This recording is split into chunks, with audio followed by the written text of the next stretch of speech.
ইসলামী আন্দোলনের প্রতিবন্ধকতা ও প্রতিকার এই বিষয়ের উপরে আলোচনা পেশ করবেন বাংলাদেশ জামাত ইসলামী খুলনা মহানগরী কর্মপরিষদ ও সহকারী সেক্রেটারি আমাদের একান্ত শ্রদ্ধাভাজন দায়িত্বশীল সাবেক ছাত্রনেতা জননেতা অ্যাডভোকেট মোহাম্মদ শাহ আলম। ইসলামী আন্দোলনে আসলেন, এই পথটা কি কুসুমাস্তীর্ণ? তবে কি কণ্টকাকীর্ণ। ভীমরুলের চাক ছোট্ট একটা উদাহরণ, যদি একটু আঘাত দেওয়া হয় আপনাকে খুব আদর করে, তাই না? কি করে? আক্রমণ করে এমনভাবে যে আপনি হুঁশহারা হয়ে যান। ইসলামী আন্দোলনে যে আসবে ওই ভীমরুলের চাকের মতো তাকে বুঝতে হবে যে আমি হুঁশ হারিয়ে ফেললাম। লিইয়ুযহিরাহু আলা দীনি কুল্লিহি ওয়ালাউ কারিহাল মুশরিকুন। এই পথে এই ময়দানে তৎপর হলে ওই মানুষের, ওই দায়িত্বশীলের, ওই নেতার, ওই রোকনের জিন্দেগি নিঃসন্দেহে অন্য কিছু হারাম হয়ে যাবে।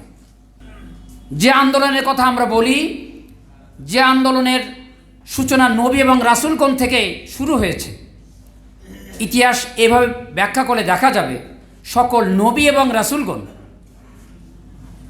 এই দাওয়াত দিয়েছেন, কওম ইবুদুল্লাহ, তারপর কি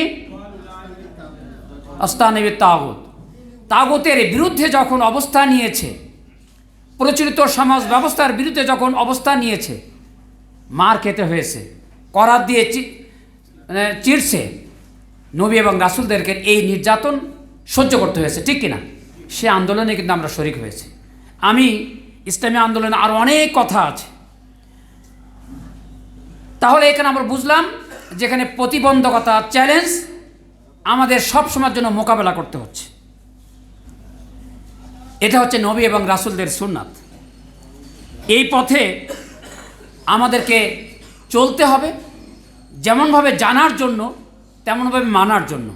এখানে আরেকটি কথা বলে নেই, আমরা যে ট্রেনিংয়ের ব্যবস্থা করছি, এই যে ট্রেনিং, আপনারা যে ট্রেনিংয়ের ব্যবস্থা করেন, তিনটা বিষয় কিন্তু খুব গুরুত্বপূর্ণ। একটা হচ্ছে জ্ঞান, নলেজ। একটা হচ্ছে নলেজ, ভালো করে খেয়াল করবেন।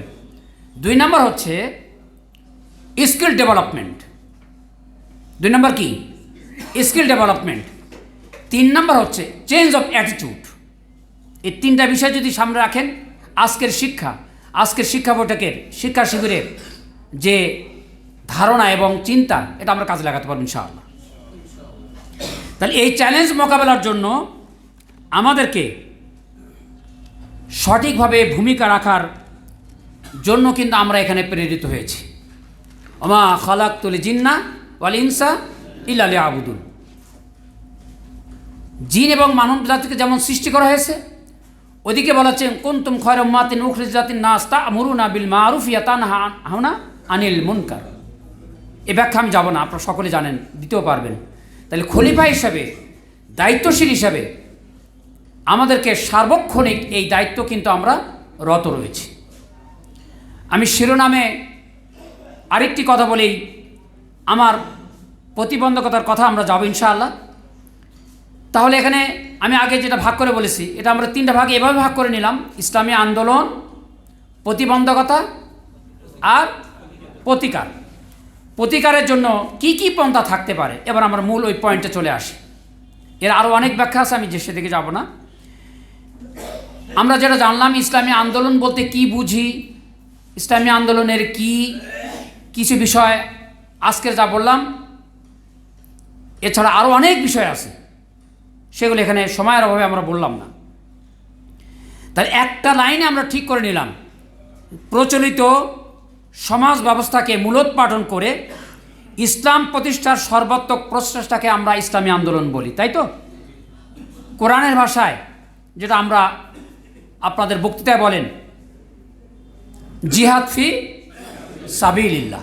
এরপরে এর পরিভাষা আরেকটি কথা বলি, কোরআন কিন্তু এই ভাষা নিয়ে, জিহাদ ফি সাবিলিল্লাহর এই ভাষাটা কিন্তু ভিন্নভাবে, অনেকভাবে, বহুভাবে কিন্তু আলোচনা আয়াতের মধ্যে আসছে। তার মধ্যে আমি 5টি কথা বলেই এ কথার সংক্ষেপ এভাবে টেনে নিতে চাই। কোরআনের আয়াত কায়েম করার জন্য 5টা বিষয় খুব বেশি প্রয়োজন। 1 নম্বর হচ্ছে দাওয়াতে ইলাল্লাহ। 1 নম্বর কি? ভালো করে বুঝে নেবেন। কিন্তু দাওয়াতে ইলাল্লাহ এর ব্যাখ্যা দেব না, এর একটা আলোচনার সাবজেক্ট বটে। 2 নম্বর হচ্ছে শাহাদাতে আলান নাস। 2 নম্বর কি? 3 নম্বর হচ্ছে আমর বিল মারুফ। 4 নম্বর হচ্ছে ইকামতে দিন। 5 নম্বর হচ্ছে কিতাল বি সাবিলিল্লাহ। এই 5টা পরিভাষায় কিন্তু কোরআনের মধ্যে আরও অনেক কথা রয়েছে। এই ব্যাখ্যাগুলো কিন্তু এভাবে আসছে, যার মূল কথা হচ্ছে জিহাদ ফি সাবিলিল্লাহ। এ ব্যাপারে কিন্তু জনগণের বিভ্রান্ত রয়েছে। সেই প্রতিবন্ধক যখন আমি পয়েন্টগুলো বলবো তখন আপনারা বুঝতে পারবেন। এই আন্দোলনকে, ইসলামী আন্দোলনকে বলা হয় জঙ্গি তৎপরতা, বলা হয় না? কেউ বলে যুদ্ধ, কেউ বলে বর্বরতা, কেউ বলে জুলুম ইত্যাদিভাবে এর ব্যাখ্যা দেওয়া হয়। আসলে প্রকৃত অর্থ যদি আমরা না বুঝি, মানুষের সামনে কিন্তু এই অর্থগুলি কিন্তু আমরা বুঝাতে পারবো না। সূরা হজের আমরা 78 নম্বর আয়াতের দিকে যদি আমরা এভাবে যাই, কি বলা আছে? ওয়াজাহিদু ফিল্লাহি হাক্কা জিহাদি হুয়াস্তাবাকুম ওয়া জাআলা আলাইকুম ফিদ-দীনি মিন হারাজ। যেমনভাবে, এর ব্যাখ্যা আমি যাব না, যেমনভাবে করা উচিত কি জিহাদ ফি সাবিলিল্লাহর কাজ, এতটুকু আমরা বুঝে নিলাম। তাহলে এখানে বুঝলাম যে হক আদায় করে জিহাদের পরিপূর্ণ হক আদায় করার নামই হচ্ছে আমাদের যারা মুমিন হিসেবে আমরা দাবি করি তাদের মূল কাজ কিন্তু এটাই। আজকের সমাজে আমরা যদি লক্ষ্য করে দেখি, বেশি দূর যাওয়া লাগবে না, এই বিগত 15 বছর বা 16 বছরের কথা চিন্তা করে দেখেন কি না ঘটেছে। আল্লাহ তাআলা শুকর আদায় করে, অবশ্যই সেজদায় থাকলে কিন্তু এই শুকর আদায় করে শেষ হবে না। আজকে এই মাসে এতদিনে হয়তো তো কতজন আমাদের ভাই গ্রেপ্তার হতেন, কী ধরনের নির্যাতনের শিকার হতেন, তার ইতিহাস আপনারা ভালো করেই জানেন। আল্লাহ তাআলা আমাদেরকে হেফাজত করেছেন, সকলে বলে আলহামদুলিল্লাহ। কোরআন এবং হাদিস এই বইটাকেও জঙ্গি বই হিসাবে আখ্যা দেওয়ার চেষ্টা করছে না? বাড়িতে আমি আপনাদের কাছে প্রশ্ন করব, বাড়িতে এই কোরআন হাদিস রাখার কারণে তাকে গ্রেপ্তার করে জিহাদি বই বলে চালিয়ে দিয়ে, মামলা দিয়ে হয়রানি করছে না? এবার আমরা আসি ইসলামী আন্দোলন, ওই কথা বলেই এর সরই মর্যাদা অনেক বেশি, অনেক আলোচনা, আমি আর এদিকে যাব না। এর সরই মর্যাদা সম্পর্কে আমি সংক্ষেপে এতটুকু বলবো যে রাসূল সাল্লাল্লাহু আলাইহি ওয়াসাল্লাম আন্দোলনকে সরই মর্যাদা হিসাবে অন্যান্য ইবাদত ফরজ, যেমন নামাজ, রোজা আছে না? রোজা ফরজ ইবাদত না? রোজা ভাঙার জন্য নির্দেশ দিয়েছিলেন কোথায়? আপনারা জানেন এগুলো। তাহলে জিহাদ ফি সাবিলিল্লাহর কথা, যে ইবাদতের কথা, অন্য সকল ইবাদতের শ্রেষ্ঠ ইবাদত এ কারণে বলা হয়েছে অন্য ইবাদত অন্যভাবে পালন করা যাবে, কিন্তু এই দ্বারা অন্য ইবাদত কিন্তু রহিত করা হয়েছে। আমি আর ব্যাখ্যা যাব না, ঠিক আছে? তো এ হলো সরই মর্যাদা। হুদাইবিয়া সন্ধি, আল্লাহ রাসূল সাল্লাল্লাহু আলাইহি ওয়াসাল্লাম কী করলেন? এহরাম খুলে ওই সন্ধির সঙ্গে ঐকমত পোষণ করে, যা সাহাবীরা চাই নাই, ওই সাময়িক অবস্থাতেও জাদ্রেল সাহাবীরাও তারাও মনক্ষুণ্ণ হয়েছিলেন, জানেন তো আপনি সে ঘটনা। তাহলে এখানেও সরই মর্যাদার দিক দিয়ে ইসলামী আন্দোলনের যে বিষয়টি আমাদের কাছে স্পষ্ট হয়, এর মর্যাদা কতটুকু। প্রতিবন্ধকতা কয় ধরনের আমরা ধরে নিলাম? 2 ধরনের। আমি আজকের আলোচনার মধ্যে রাখবো 2 ধরনের। একটা হচ্ছে আভ্যন্তরীণ, আর একটা হচ্ছে বাহ্যিক প্রতিবন্ধকতা। 1 নম্বর হচ্ছে কি বললাম? আভ্যন্তরীণ, আর হচ্ছে বাহ্যিক প্রতিবন্ধকতা। আভ্যন্তরীণের মধ্যে আবার 2টি পয়েন্ট, ভালো করে খেয়াল করবেন, মুখস্থ হয়ে যাবে ইনশাআল্লাহ। আভ্যন্তরীণের মধ্যে কয়টা? 2টা। একটা হচ্ছে ব্যক্তিগত, একটা হচ্ছে সমষ্টিগত। আর ওর ব্যাখ্যাটা পরে দিচ্ছি। ব্যক্তিগত প্রতিবন্ধকতার মধ্যে অন্যতম হলো নাফস, শয়তানি অসহসা। অন্যতম কি? শয়তানি অসহসা। মন চাইবে, এখন তো আরও বেশি সহজ, এই মিডিয়ার ওই যুগে মোবাইল সহ অন্যান্য যে ব্যবস্থাপনা রয়েছে। কালকে না কখন দেখলাম, ডাক্তার সাহেবরা ভালো জানেন, এই অবস্থা তৈরি হয়ে যাচ্ছে, ভাষাটা আমি ঠিক এই মুহূর্তে মনে নাই, যে আপনি ব্রেন দিয়ে কি চিন্তা করছেন তা আপনার মোবাইলে চলে আসবে, ঠিক না? আপনি এই মুহূর্তে কী চিন্তা করছেন তা আপনার মোবাইলে চলে আসবে, সেটা খুব অতি নিকটে চলে আসার সম্ভাবনা রয়েছে। এই অবস্থাতে আমরা আমাদের মন যা চাইবে এদিকে বিভ্রান্ত হওয়া যাবে না। আমি প্রতিকারের ওই অংশটুকুই বলে ফেললাম, নাহলে আবার সময় পাওয়া যাবে না। বিবেক দ্বারা পরিচালিত হলেই এটা থেকে রহিত হওয়া বা বিরত থাকা সম্ভব হবে। এরপর আমরা আসি 2 নাম্বার, পরিবারের বাধা। 2 নাম্বার কি? এই বাধা আমাদের মধ্যে নাই। কেউ কি কখনো বলেছে মিছিলে যাওয়ার আগে আজকে না গেলে হয় না? তুমি তো প্রতিদিনই যাও, সব সময়ের জন্য যাও, আজকে শুনলাম যে খবর খারাপ, পুলিশ রাস্তাঘাটে রয়েছে, আজকের মিছিলে না গেলে হয় না? আমি সহ আমরা কিন্তু সকলেই এর রোগে রোগী, তাই না? এজন্য এই পরিবারের বাধা ব্যাখ্যা আমি আর বেশি দেব না, এটা কিন্তু আমাদেরকে মাথায় রাখতে হবে। 3 নম্বর হচ্ছে আত্মীয় স্বজনের বাধা, বন্ধু বান্ধব। এ কথাটা বলে না যে আপনার পাশে বসে প্র্যাকটিস করে বা কোনো কিছু করে, এ কথাটা বলে যে প্রতিদিন তো যাও, অবস্থা খুব খারাপ, কালকে কিন্তু রেড অ্যালার্ট জারি হয়েছে, মিছিল করলেই কিন্তু সাথে সাথে গুলি হয়েছে না? এরকম বাধা আমরা সম্মুখীন হই নাই নাকি? হয়েছি। এরপর আমরা আসি স্বামী ও ছেলে। এখানে ভাগ করে বললাম, ছেলে সন্তান অর্থাৎ সন্তান আদি, স্বামী স্ত্রীর জন্য স্বামী আর স্বামীর জন্য স্ত্রী। আমাদের জন্য বাধা রয়েছে না মানে নেই বলেন তো? আচ্ছা, আরেকটি যে পয়েন্টে বলবো সেটা হলো যে দুনিয়াবি চিন্তা। একতলা হয়েছে, দোতলা কিভাবে করা যায়, লোভ লালসা। আমি 4 নম্বর যেটা বলেছি সেটা হলো যে দুনিয়াবি চিন্তা, লোভ লালসা, আর অন্যান্য বিষয়গুলো থাকলো সম্পদ, নারী, ক্ষমতা, লোভ। এই ইদানিং কিন্তু কয়েক মাসে আমাদের মধ্যে কিন্তু আরও বেশি নিউজ শোনা যাচ্ছে, আল্লাহ মাফ করুক আমাদেরকে।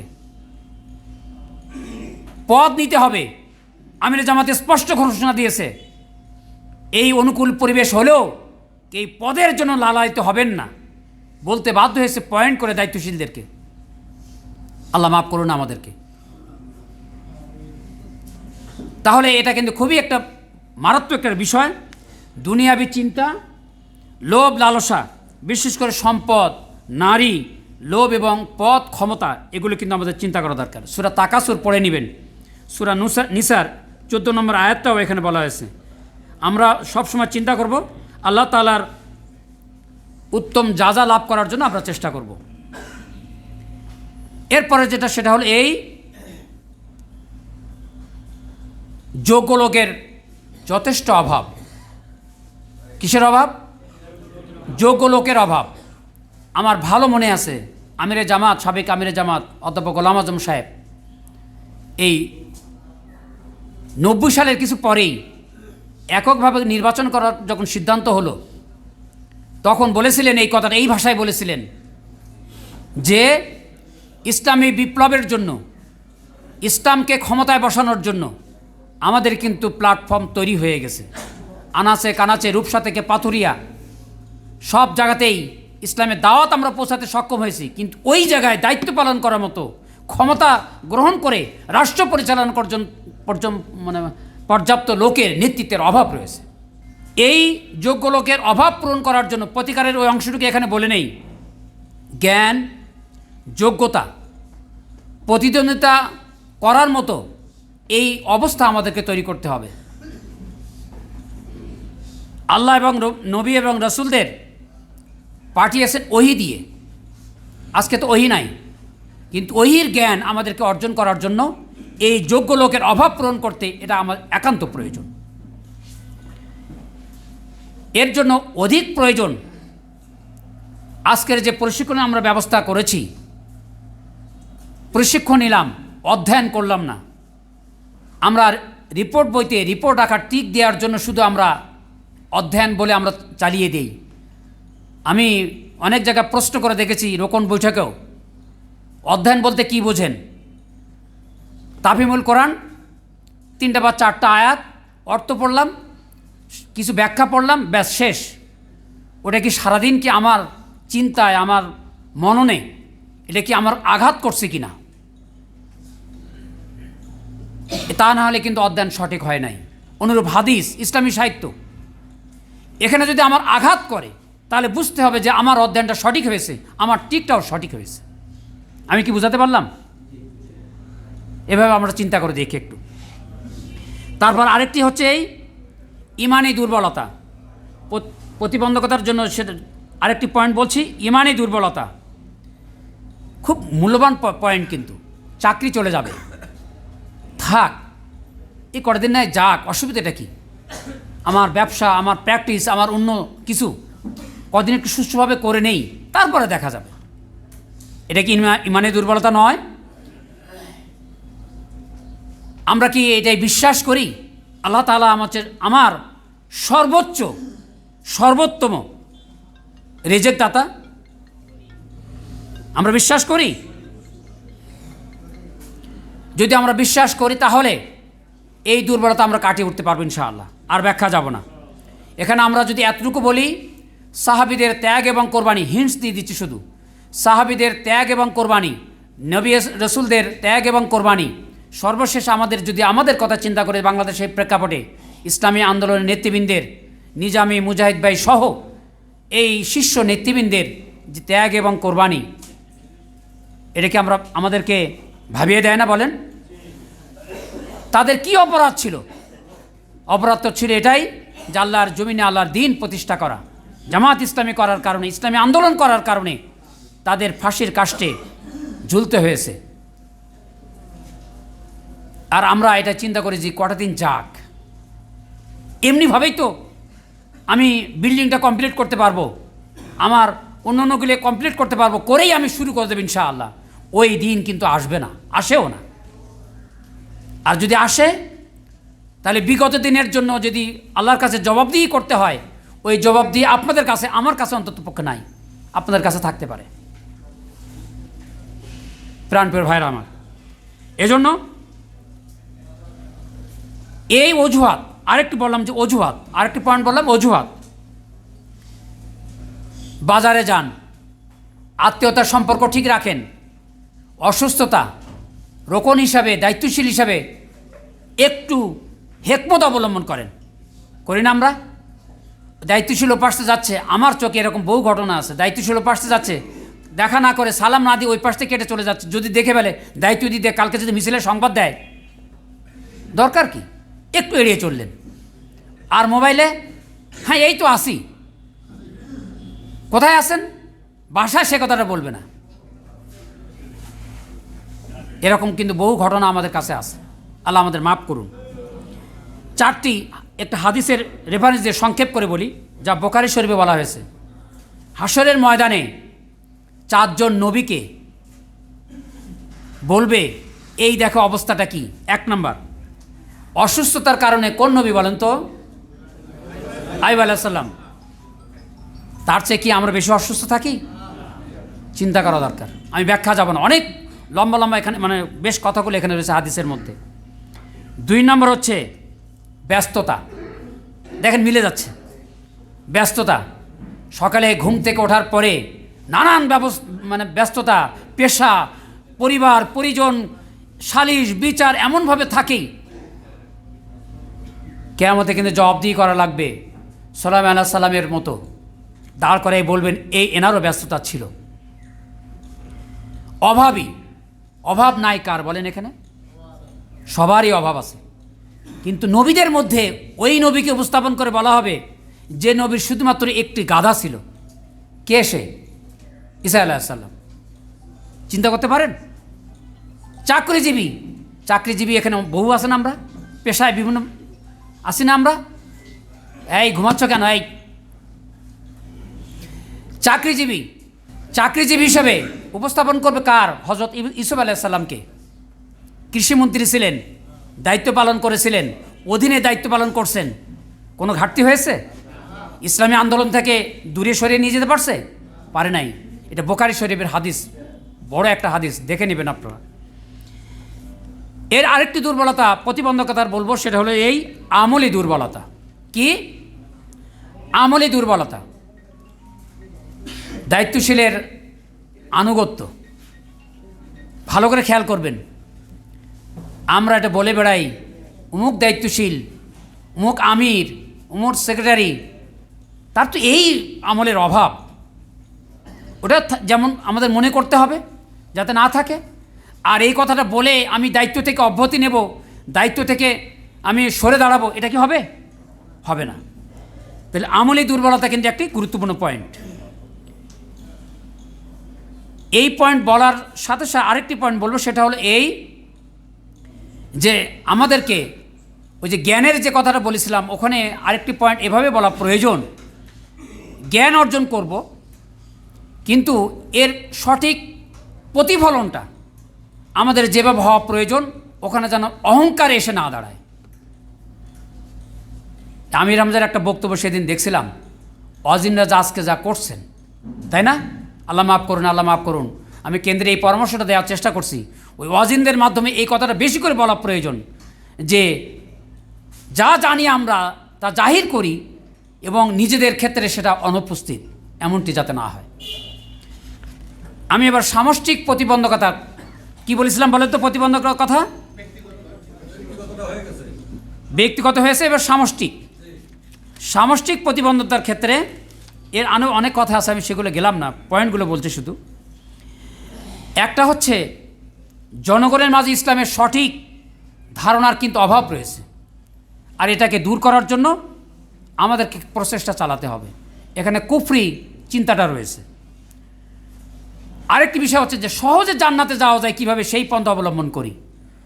ইসলাম পালন করলে, ওই আয়াতের ব্যাখ্যায় জিহাদ ফি সাবিলিল্লাহ পথে চললে এই সহজে ইসলাম পালন করা, জান্নাতে যাওয়া, এটা খুব সহজ, তাই না?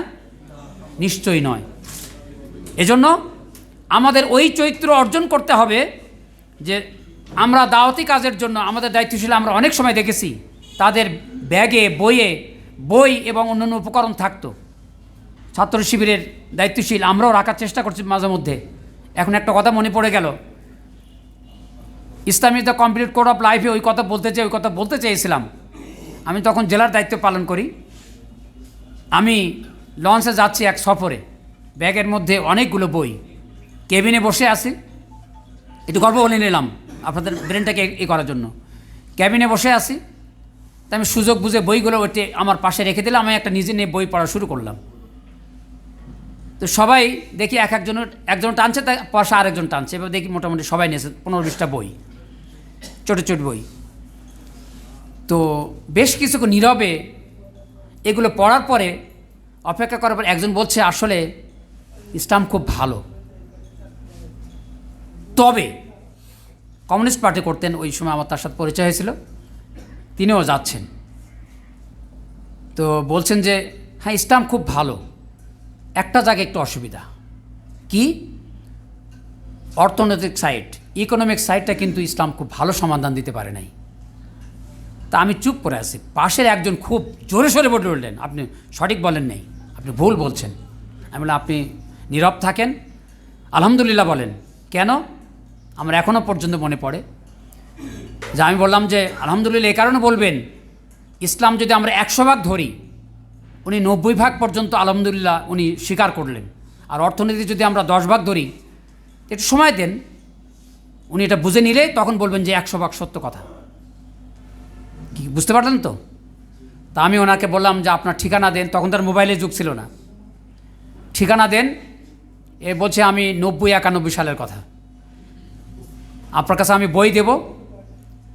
কোরআনে প্রায় 226-এরও অধিক আয়াত শুধু অর্থনীতি সম্পর্কে আলোচনা করা হয়েছে, আপনারা জানেন এটা। তো এজন্য আমাদেরকে এই জ্ঞানের এই ক্ষেত্রে কিন্তু আমাদেরকে বেশি ভূমিকা রাখার চেষ্টা করতে হবে। এরপর আমরা বলি সামষ্টিক প্রতিকন্দের মধ্যে 2 নাম্বার আমি বলবো, সেটা হলো যে ওলামাদের মধ্যে মতবিরোধ, উম্মতে ওয়াহাদা, এক্ষেত্রে কিন্তু আমাদের সমস্যা রয়েছে, এটা দূর করার চেষ্টা করতে হবে। ওর আকিদা খারাপ, জামাতের আকিদা নাই, গঠনতন্ত্রের আকিদার কথা আমরা শুরুতেই বলে রাখছি, ওই কারণেই কিন্তু, ওই কারণে না, এটাই আমাদের মূল কথা। আমার ব্যাখ্যা যাব না। তারপর হচ্ছে অনৈতিক পরিবেশ। 3 নম্বরে যেটা বলছি সেটা হচ্ছে অনৈতিক পরিবেশ, ওয়েস্টার্ন কালচার, সোশ্যাল মিডিয়া। এই পয়েন্টের মধ্যে অনেক কথাগুলো রয়েছে। ইসলামী মূল্যবোধ সুদৃঢ় না থাকা, পারিবারিক দ্বন্দ্ব অটুট না থাকা, এক্ষেত্রে প্যারেন্টিং এবং ইসলামিকাইজেশন এ ব্যাপারে মোটিভেশন না থাকা, সর্বোপরি হচ্ছে ইসলামিক কালচার। আপনি ঘুমানো যাওয়া থেকে শুরু করে ঘুম আসা পর্যন্ত, অর্থাৎ উঠলেন আর জাগলেন, এই পুরো সময়টা 24টা ঘন্টা প্রতিটি মুহূর্ত এই কালচারে যদি অভ্যস্ত না হয়ে থাকেন, একদিকে আল্লাহ জবাব দিই সেটা তো পরের কথা, ধরে নিলাম, কিন্তু আপনার দ্বারা যারা এখানে পরিচালিত হচ্ছে তারাও কিন্তু এই শিক্ষায় শিক্ষিত হয়ে যাচ্ছে। আমার সামনে এক ডাক্তার বসে আছেন, আমার কোনো এক আলোচনায় বলে ফেলি, উনি আমার বলে ফেলেছিলেন কোনো এক জায়গায়, যে বলবো নাকি সেটা, মংলাতে কথা হয়েছিল এক পর্যায়ে, তো বলে ফেলেছিলেন যে সব ঠিক আছে, আমরা আরেকটা বিষয়ে যদি একটু গিয়ার আপ করি বোধহয় সঠিক হবে। আমি বলি আপনার পরামর্শটা দেন। আমি পরামর্শ নিলাম, আমরা সেটা চিন্তা করবো, ইনশাআল্লাহ বাস্তবায়ন করার চেষ্টা করব। ভালো পরামর্শটা কাজে লাগছিল, আমরা সেটা বাস্তবায়ন করার চেষ্টা করছি। এজন্য আমার ভাইকে ধন্যবাদ। ইসলামের নামে বিভ্রান্তি, সেটা বলে একটু অন্য পর্যায়ে যাবে, আরও প্রশ্ন থেকে যাবে, আমি ব্যক্তিগতভাবে বলে দেব। ইসলামের নামে বিভ্রান্তি শুধু ব্যক্তির নয়, সমাজেরও রয়েছে। মিডিয়া অপপ্রচার, নিজামী ভাই এ কথাটা বলতেন বারবার, একজন জনশক্তি, উনি বলেননি রোকন, উনি বলেননি কর্মী, উনি বলেননি দায়িত্বশীল, উনি এই ভাষায় বলেছিলেন যে একজন জনশক্তি হবে মিডিয়ার ক্ষেত্রে সবচেয়ে বেশি অগ্রণী ভূমিকা তিনি রাখবেন।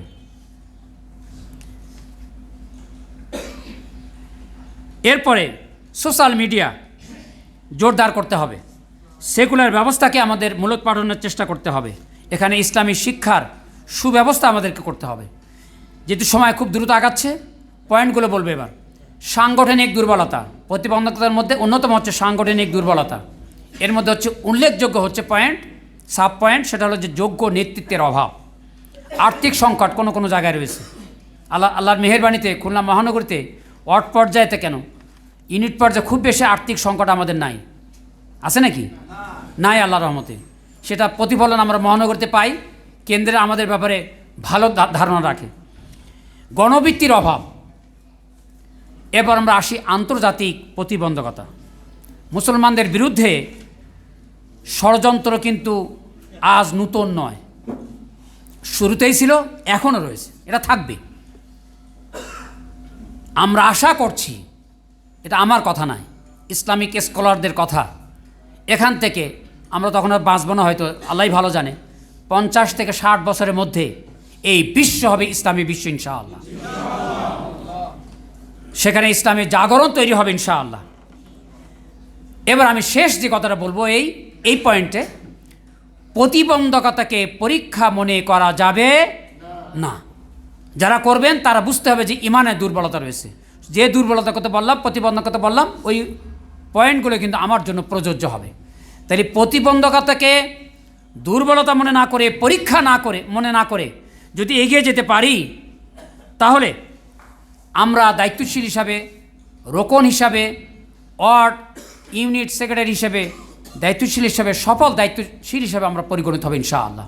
আল্লাহ তাআলা আমাদেরকে সেই তৌফিক দান করুন। আমি আরও গুরুত্বপূর্ণ বেশ পয়েন্টগুলো ছিল, আমি শুধু পয়েন্টগুলো বলেই শেষ করতে চাই। এভাবেই শুধু পয়েন্টগুলো বলবো। আমি প্রতিবন্ধকতা প্রতিকারের ওই যে পয়েন্টগুলো বললাম, ওগুলো হচ্ছে প্রতিকার। বিশ্বব্যাপী যে প্রতিবন্ধকতা বিষয়গুলো রয়েছে সেই পয়েন্টগুলো বলি কয়েক মিনিট ইনশাআল্লাহ। ক্ষমতাসীন সরকার ইসলামী আন্দোলনের চরমভাবে বিরোধিতা করে যাচ্ছে এবং যাবেও। সুবিধাভোগী শ্রেণী, কায়েমি স্বার্থবাদী ইসলামী আন্দোলনের জন্য চরম দুশ্মন। রাজনৈতিক এবং আদর্শিক বিপর্যয়, আন্তর্জাতিক হস্তক্ষেপ, এর মধ্যে কারা ক্ষমতা থাকবে, বাংলাদেশের প্রেক্ষাপটে চিন্তা করে দেখেন, কারা ক্ষমতা থাকবে, কারা আসবে, কারা যাবে, ওই পরাশক্তি কিন্তু তাদের ইচ্ছার উপর নির্ভর করছে, ঠিক না? ভোগবাদী দৃষ্টিভঙ্গি, এখানে সাম্রাজ্যবাদের কথা বেশি করে বলা হয়েছে, অনেক ব্যাখ্যা রয়েছে এখানে। মানুষের নফসকে গোলামির করতে বাধ্য করছে। সাম্রাজ্যবাদ, গোয়েন্দা তৎপরতা ইসলামী আন্দোলনের উপরে প্রচণ্ডভাবে আঘাত হানছে। অর্থনৈতিক ও বাণিজ্যিকভাবে অস্থিতিশীলতা তৈরি করে ভিন্নভাবে দেশ এবং সমাজকে নিয়ে যাওয়ার চেষ্টা করছে। আঞ্চলিক ও ভৌগোলিক আধিপত্য বিস্তারের মাধ্যমে সামরিক শাসন, ভালো করে খেয়াল করেন, এর মাধ্যমে কি হচ্ছে? সামরিক শাসন, একনায়তন্ত্র, রাজতন্ত্র, স্বৈরতন্ত্র, এগুলো কায়েমের জন্য তারা ভূমিকা রাখছে। এরপরে কৃষ্টি কালচার, এর ব্যাখ্যা যাব না, কিছু বলেছি। এখানে আমাদেরকে প্রচণ্ডভাবে বিরোধিতার সম্মুখীন হতে হচ্ছে। বৈষম্য, যে বৈষম্য আন্দোলন হয়েছে, তাই না, বৈষম্য বিরোধী আন্দোলন, এখানে উল্লেখযোগ্য হচ্ছে অর্থনৈতিক এবং আদর্শিক। অর্থনৈতিক এবং আদর্শিক এই বৈষম্য কিন্তু আমাদের মাঝে বিরাজমান।